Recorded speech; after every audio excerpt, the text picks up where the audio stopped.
Welcome this week to Corporate Underground. Back again, only the three of us. Holidays for Finn and Adam. Obviously, it was something I said. This week, we're talking about abundance thinking. So, realistically, I believe, this is a personal opinion, that 90% of the world is transactional.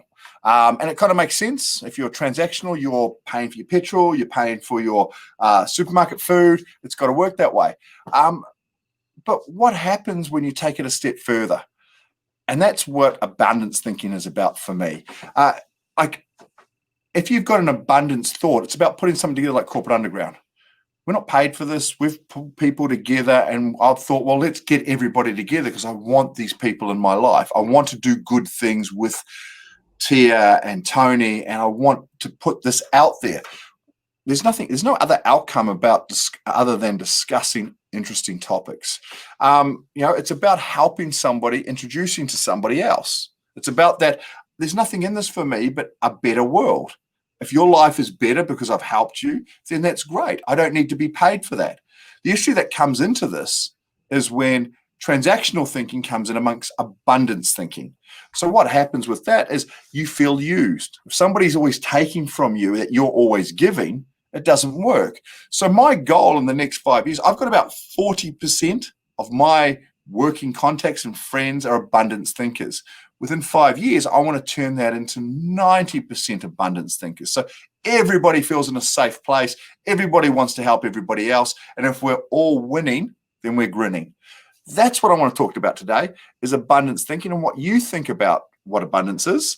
And how do you encourage abundance thinking? And if you're really, really good, you'll jump out. Yeah. And if you don't, we're thinking about a transactional just between Tony and myself. And if we get rid of Tia, no, it's abundance thinking.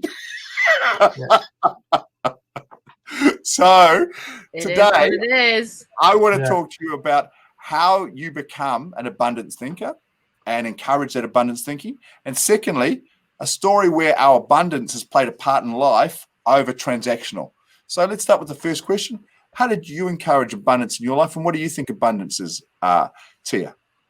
That's a really, really beautiful question. I feel really grateful that you're asking this to us.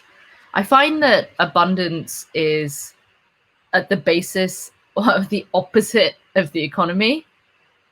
You know, we look at the scarcity model because economics is a scarcity of resources, and because they're apparently scarce, although there is asteroids of what there are asteroids of mining material that you could have for all eternity out there, right? So there is no scarcity. It's a mindset. Scarcity is a mindset. And because scarcity is at the basis of our economics, all of our models are based on pricing that scarcity. So of course, if something in it had like a demand has been created, you're going to give a price for that demand, and then the supply is then going to be adjusted. And that's the reason why we have so many mangoes and oranges and various other foods that even though we have a massive harvest, we will bury that harvest to maintain the price of something or the visual appeal of something. So I think that there is a big piece here on scarcity, which is the opposite, and abundance, which is the balance of that. So how do you create a system where you aren't pricing something up, but introducing the pricelessness of nature, of humanity, and the beauty of what humans can be and give? So for me, it's interesting, but in my mind, what's coming up is abundance is the opposite of scarcity. For sure. And abundance of thought. I mean, like we turn around and say gold has a limitation or Bitcoin has a limitation. So automatically it becomes expensive. Now, Douglas Adams had a great book where he sent everybody off to a different planet, and they chose leaves as the currency. So what they did is they burned down all the forests. So then leaves became less scarce.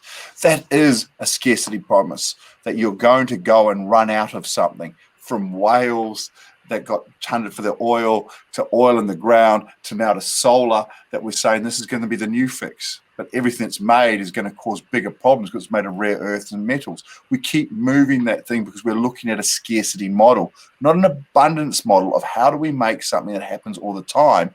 But too many people can't take enough of that, they think, because they want the difference. They want to be powerful and somebody to feel underneath them. If we're all on a similar level, then where is that power from?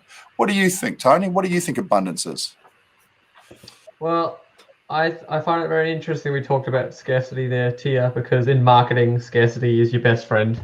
You know, nothing makes people drive an action than any sort of scarcity message in that. You know, act now, limited time, limited stock, like, you know, pre-order will sell out, you know, all that sort of crap. You know, the reason manufacturers release products and reduce stock for the first 3 months, even though they've got it sitting there in a warehouse, so that they get all the free news about it selling out in 2 hours, and then 3 months later they can release it and everyone's got it. You know, like, why don't they just start manufacturing 3 months early? Well, no, it had nothing to do with that. It just had them to do with it's good for, you know, good for marketing. So I also find that there's a bit of a paradox, because when I think about abundance thinking or scarcity, I sort of reflect on this year, and like, I reflect on how many people I had in my life that I could be real with.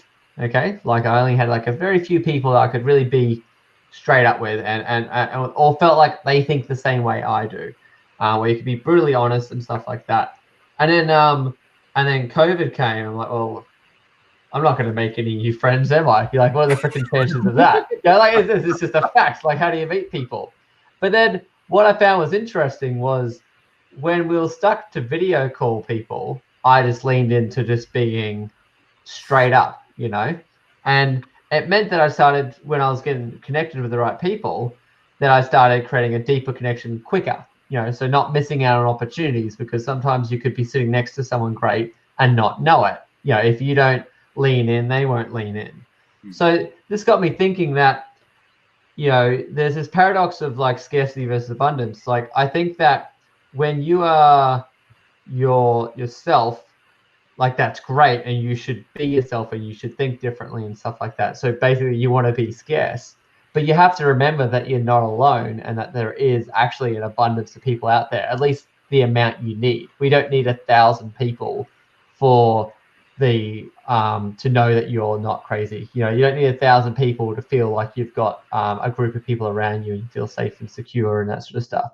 So that is probably the biggest thing that I feel is like a difference, is that you can actually lean into your scarcity. So let's say that you're you do a product or service and you choose to go quality over quantity. Like, that's a good thing.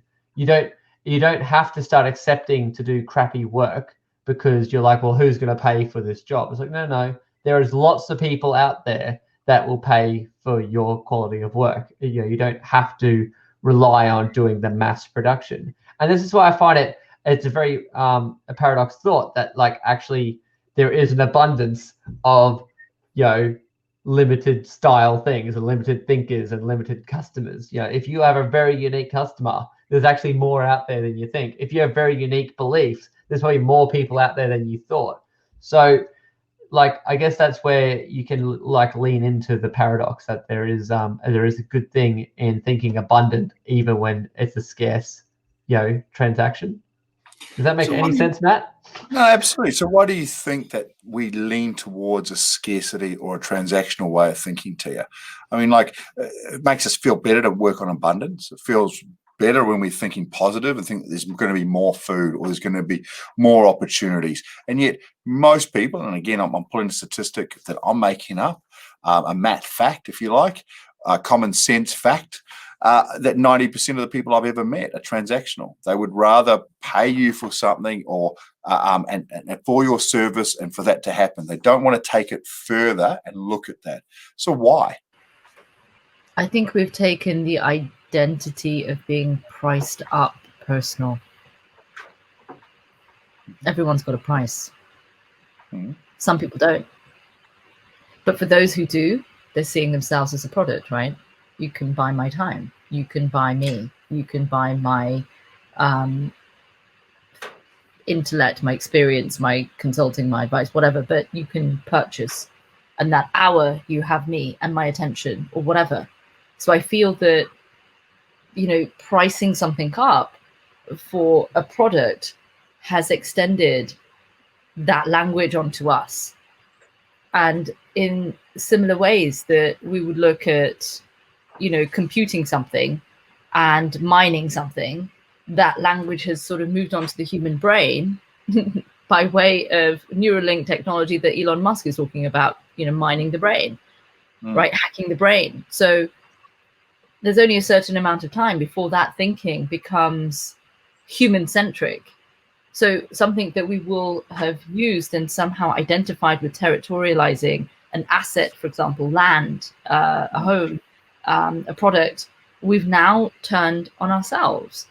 And perhaps that kind of abundance in thinking is brand new for some, very old and ancient for others, where communities have lived and worked in that abundance, and scarcity is the scarcity.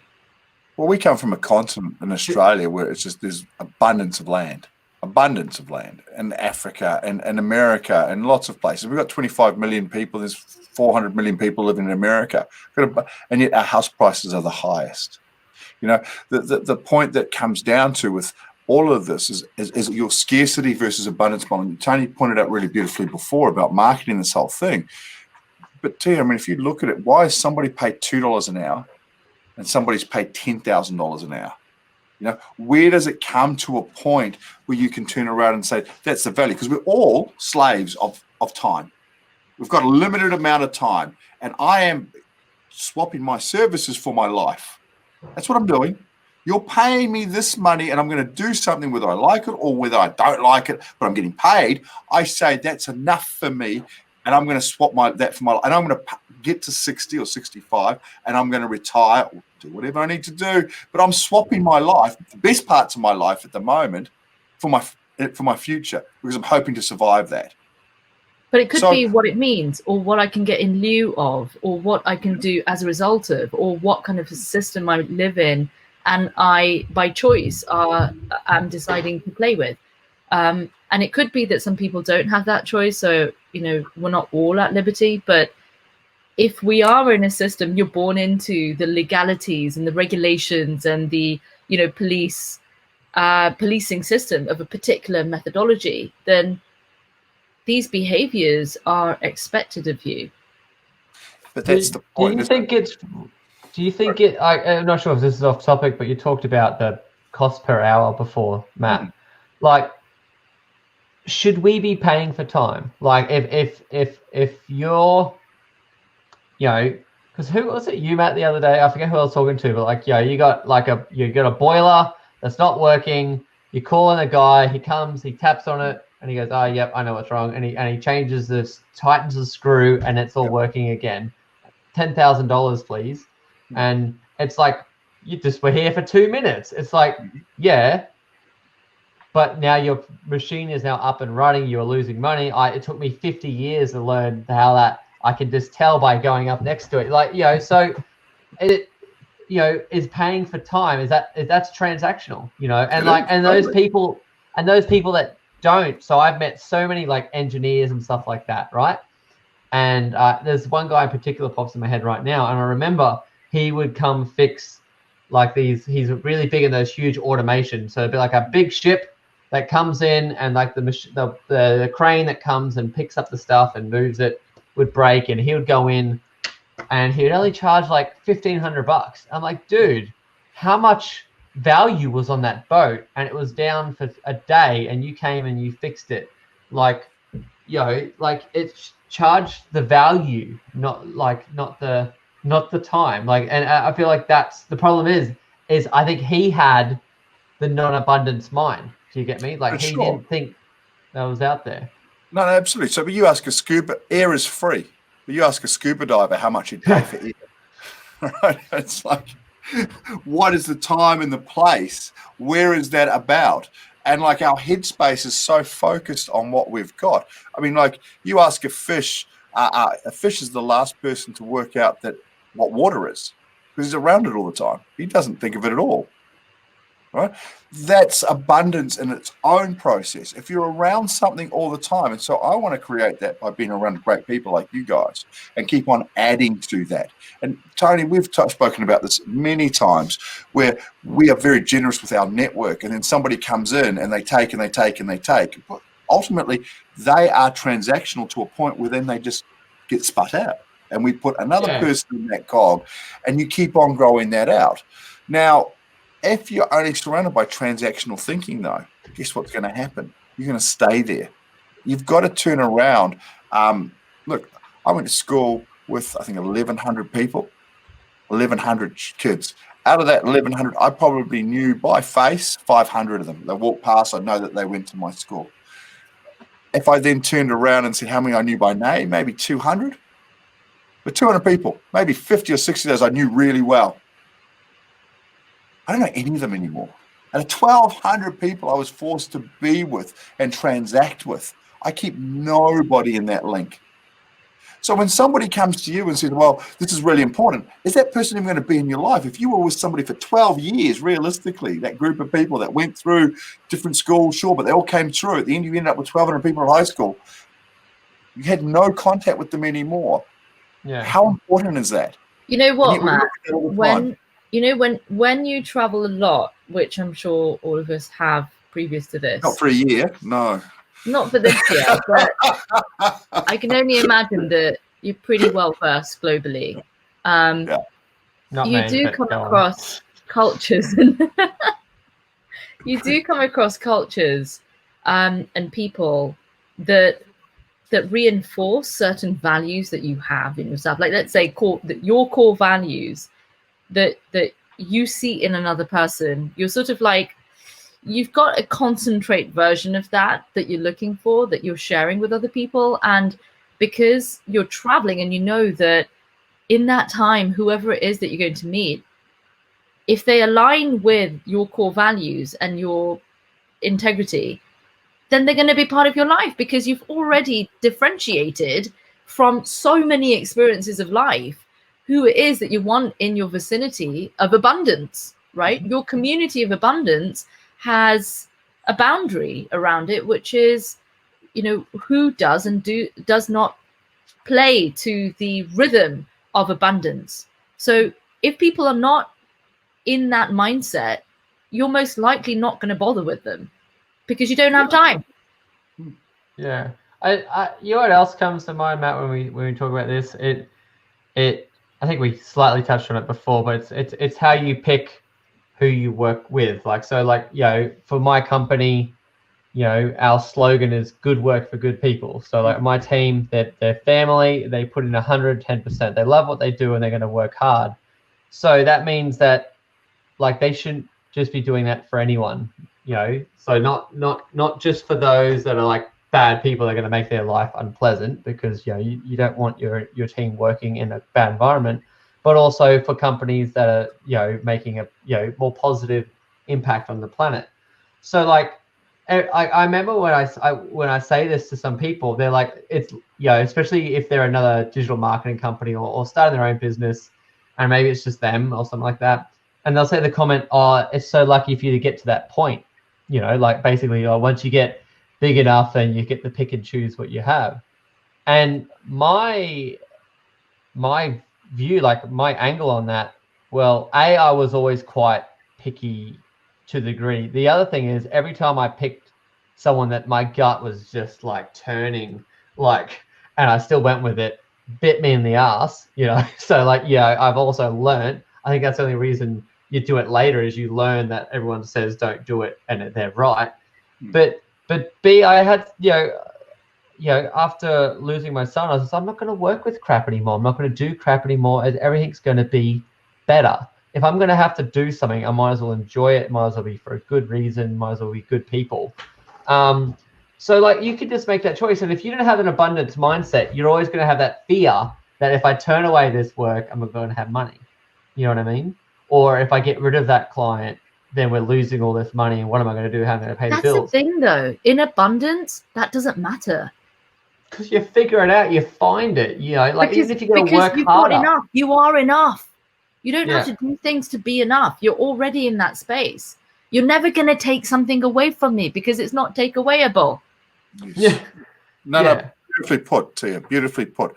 I mean, we've got all ways to look at things, right? And I know it's difficult. I mean, for the first 10 years of my business, I remember saying to my team, the moment that we have more customers than we're making more money than I'm paying you, we won't have to eat shit, right? We will choose. But Tony's right. To actually start a business in that way, you make decisions each way, and it's incremental. We see this in politicians, we see this in businessmen. Everybody starts with an 18-year-old verve to like, we're going to change the world, and then by the time they're 30, they've given up just incrementally each one of these points along to somebody else, and they've sold their time for money, and they've done these sort of things to make it work. And it's slowly because they see everybody else being transactional. You know, if you go to any company and you see people that are crap getting promoted because they do the wrong things, you make a choice. Am I going to do crap things to get ahead, or am I going to leave? For a lot of people, we hate leaving. We hate change. We don't even like to introduce ourselves to people that we don't know on a train, let alone a plane or anything else. You know, we don't like joining groups. It's in us. We all want to be part of something as long as somebody does it for us. As long as someone reaches out first. Yeah, like an invitation. Exactly. Yeah. So all these choices are around, but if you turn around, and I truly believe, there's a great book out there, we'll put it in the comments, The Celestine Prophecy. If you haven't read it, please go and do so. I'm not a big book reader, but this was one book that I actually got through. Tony laughs. But one of the principles behind it was, if you see somebody, like if I see somebody and it looks like my auntie, so I know it's not my auntie, but it looks like that. That means that person has something to tell you, something to share. Or it might be you have something to share with them, and you just have to give that. The ability to be able to walk down a path, and we've all done it, where we've got, should I go left or go right? And you get a feeling you should go right. And then you bump into somebody you haven't seen for 10 years in Sicily, you know, in a back street that you didn't even mean to meet them. It's happened to all of us. And it was that instinct that ran through that. That is abundance. That is a thinking that you can get something. I just have to follow it. Your mind will send you that way. I know that might sound a bit airy-fairy for a few of you, but I know that all of you will have had those moments and just put it down to dumb luck. It's dumb luck. Can I ask, Matt, so how do you put serendipity and abundance together? I don't know whether I can. It's serendipity. What does serendipity mean to you? You being in that place to take that intuitive left turn and bumping into that person in Sicily, of all places, of all random times that you could, in theory, have been there. I think that the point is, I guess that maybe Matt, if I'm off, just correct it. But like the point is about the mindset. So if you're not in the right mindset, you'll dismiss opportunity. Okay. Yeah. I think that's the difference. So were you saying serendipity? I mean, the reason why I say serendipity to me is one of those things that is destined to happen. Right? For me, that's how I look at that. It's about something that is destined to happen. Now, this is going to sound a little bit off the ranch a little bit, but I believe that deja vu for me, and this is nothing I've read, this is just my own personal thing. The more I dream in deja vu, the more things that I go, I feel that my life is on the right path. And it's just been one of those things. I'll have a dream 6 months ago or a year ago, and then all of a sudden I'll get deja vu that I'm there. And then it'll happen again the next week and the week after. Usually it happens when I'm being most successful. I can only say this in my life, this is what's happened to me. And if I get lots, and then it might be a few years I don't get any deja vu, but usually that's heading me to a path that I don't want to go down, and I'm doing things that I don't really enjoy doing. But when I do the things I really enjoy, and the things that are coming in, I'm not so. I mean, yes, great wealth comes. Yes, great people come. Yes, all the things that I feel comfortable in. I usually have these moments where I go, I've been here before. I've done this before. And so I don't know whether that serendipity and deja vu and abundance aren't all linked. For me, in my life, they have been. So I don't know really how to separate those things, because when it happens for me. And when I go against it, it doesn't. But I mean, like on your point, Tony, I mean, like I have a guiding rule in the last couple of years that I've stood by. And that is I have so much time left. I have more behind me than I have ahead of me. Right? I have a choice. Do I spend time talking to Tony? Do I spend time talking to Tia? Or do I spend time going, rah! Yeah. I'm very tempted at the moment to run outside and go, rah! Yeah. Because my Well, you son can. will You're not in remember- lockdown. No, But- but my son will remember the moments I spend with him. Most Yeah. people in a video conference are not going to remember that a week later, mate, not even a month later. There Right? was that couple that made international news, though. But whatever. But no, yes, that's a good point, Matt. But no, I'm swapping the hours of my life with you guys right now instead of playing Lego or going for a bike ride or kicking a football. Those are the things that you have to make a choice, and we all do. Like, if you just take a day off, you'll do better because you'll get your head right, you'll get your energy right, and you'll be able to smash out a week's work in 2 days instead of 5. So yeah, you're right. You need to start changing your mindset on things that time with family, friends, and even who you're working with and where you're working. Even going, like, some people will work in a very toxic environment because they just feel like, where else am I going to work? I've worked so many years to get to this position, but like, you are like spending years in somewhere you don't want to be. If you are actually good, you will find something somewhere else. So Tia, what is a story that you've had in abundance thinking that you can think of, throwing you under the bus? Yeah, I mean, I feel like one of the points that Tony made, and I was thinking about this just now, is that like abundance is having all of these amazing people in your life and having these incredible opportunities in your life where you get to choose through your own values what you want. And what was coming up for me was this harmonization rather than the balance, right? There's kind of like perfection and everything is balanced, all nicely sort of like placed. For me, life isn't balanced. I have, everything is imbalanced actually. But what I'm finding is there is a harmonization of values. So what I'll find is that there are different values in different sectors of my life, and those are playing at the same time.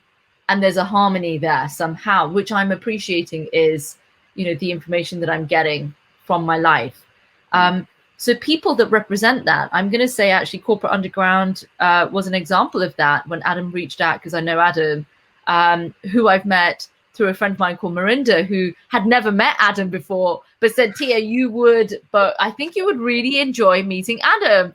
And I said, well, brilliant. I'll reach out to him and say hi. And I did. And, years later when I said, oh, Adam, Marinda introduced me to you, he was like, Marinda who? So then I put them both in contact. It was hilarious. But what I found, incredible about Adam is that he will always think about another person and will always see the benefit for another person. So he put me in contact with Mary. Mary and I had a quick chat. And then after that, I'm meeting Tony, Finn, and Matt for the very first time online, literally, and on a recording. So that kind of abundance is an example of something I would never have expected, but this sort of harmonization of values that is at the core of something that doesn't have to be perfect and balanced and all the rest of it, with the expectations of judgments of good and bad. But it's that there's something there that feeds my soul that Adam realized and recognized that would be of benefit to me, and therefore he introduced me to it. Was there something in it for him? Was it transactional? Was it scarcity driven? I doubt it. No, very true. I mean, like, as I've pointed out, we set this up and nobody knows what they're doing. You probably picked that up if you've watched a few of these episodes. It really is. Just get it together, throw some people together, pick a topic and flow.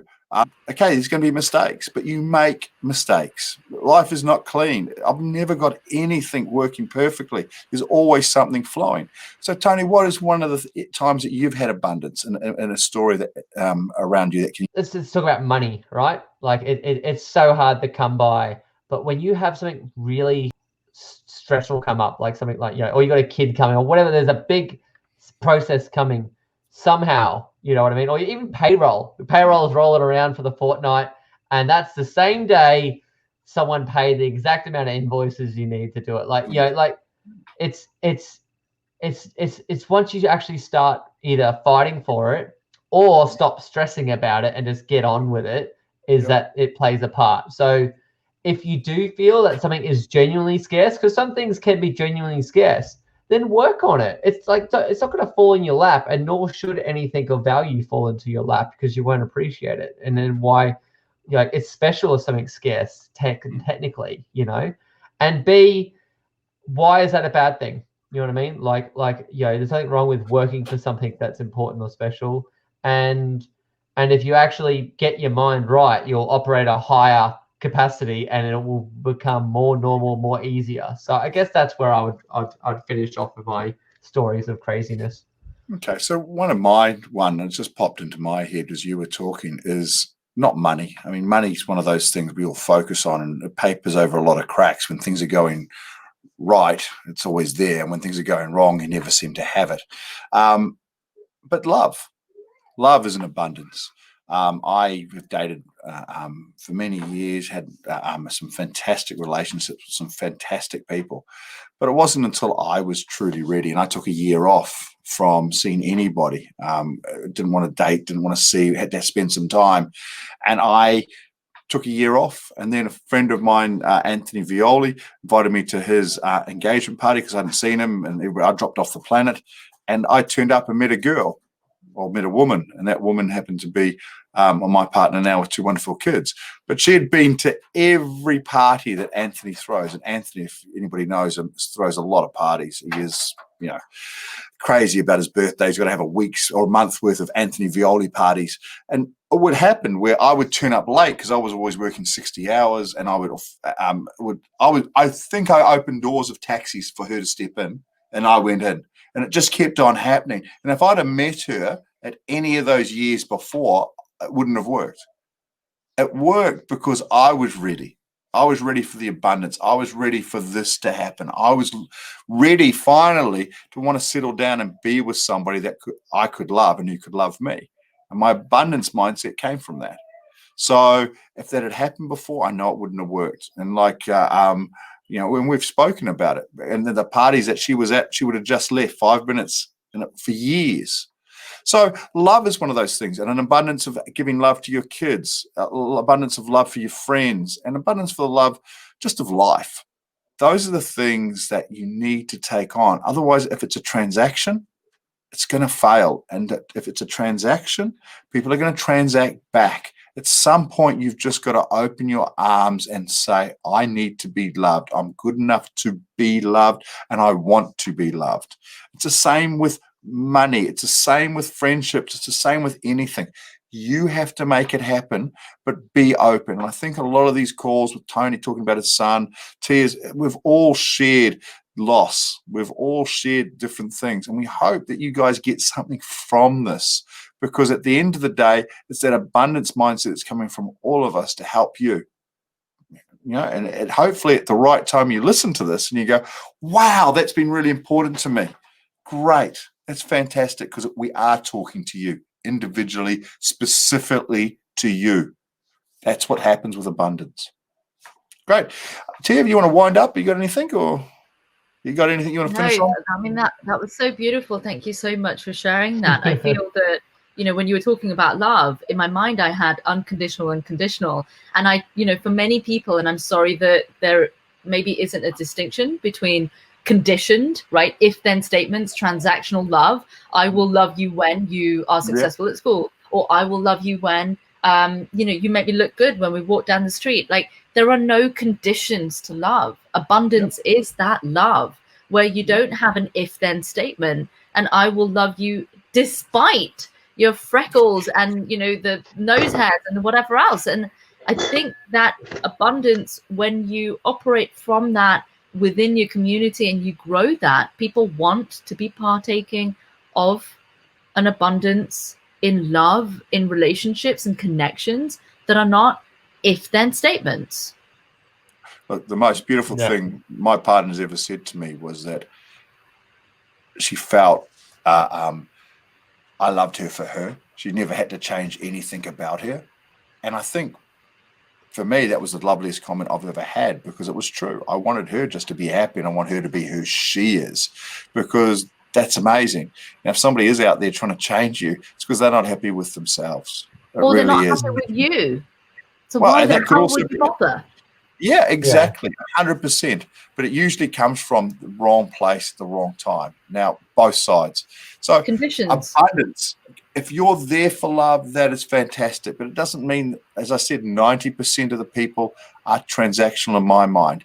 I've now got 40% of the people around me that are abundance. I'm going for 90% of the people around my life. You can make those choices. You don't have to settle. You just have to look at it and find those. And if people are taking from you and are not giving to you, stop. And are transactional.